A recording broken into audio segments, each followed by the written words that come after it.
So this is class 9 and the poem that we are going to discuss is called Wind. The poet asks the wind to come slowly, but the wind does not, and the wind crushes and destroys everything. There is a lesson in this, two lessons in fact. It tells us the importance of making ourselves strong so that we can make friendships with strong things, strong people. And at the same time, it says that there cannot be friendship among equals. This is obviously the idea of the poet himself, and you may or may not subscribe to that idea. At the start, we find the poet asks the wind to come slowly. It asks the wind not to break the shutters of the windows, not to scatter the papers, not to throw the books off the shelf. But the wind obviously does not listen to the poet, and it tears the books. That means it throws down the books from the shelf, and as a consequence, as a result of the impact, the pages of the books are torn down, and then it brings rain. The wind brings rain, and then the poet accuses the wind,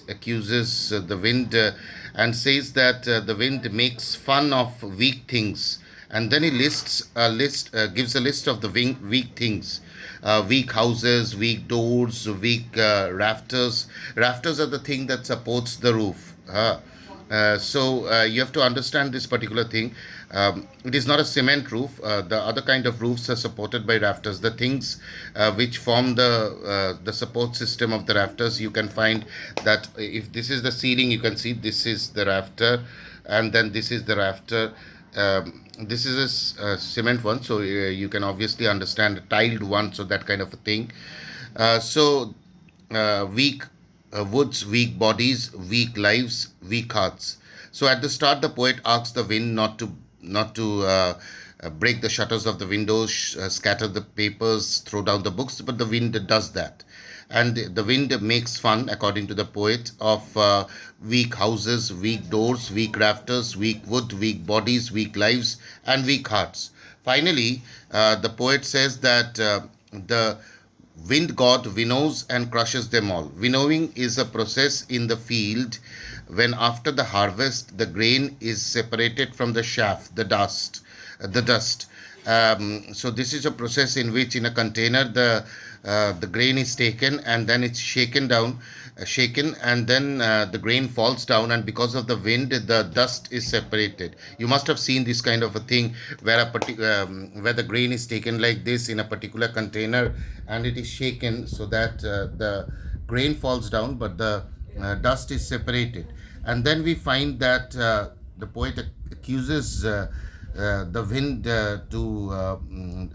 to destroy. The wind destroys all the things, and the poet accuses the wind of that, and the wind god crushes them all. And the poet also says that the wind will not do what you tell it to do. So what is the solution? The poet told the wind not to disturb the things, not to destroy the things, but the wind does that, and the poet says that the wind makes fun of weak things. So what is the solution? The solution is that we need to build strong homes, strong doors, strong rafters, strong bodies, and strong hearts. And in that way, and only in that way, we can become friends with the wind, because friendship, according to the poet, happens between equals. And then there's a beautiful thing which is said over here, is that a kind of an example, a small story, kind of an allegory, a small story.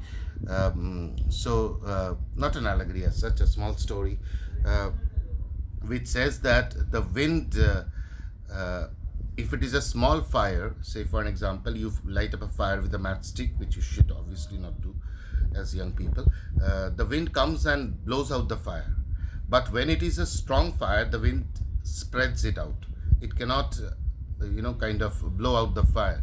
So that is the root of the poem, in which we try understand through this example that only when we make ourselves strong, we can make we can forge friendships with the wind. And in the same way, friendship happens between equals, and for that we need to make ourselves stronger and the things around us stronger. Only then is friendship possible. Thank you very much.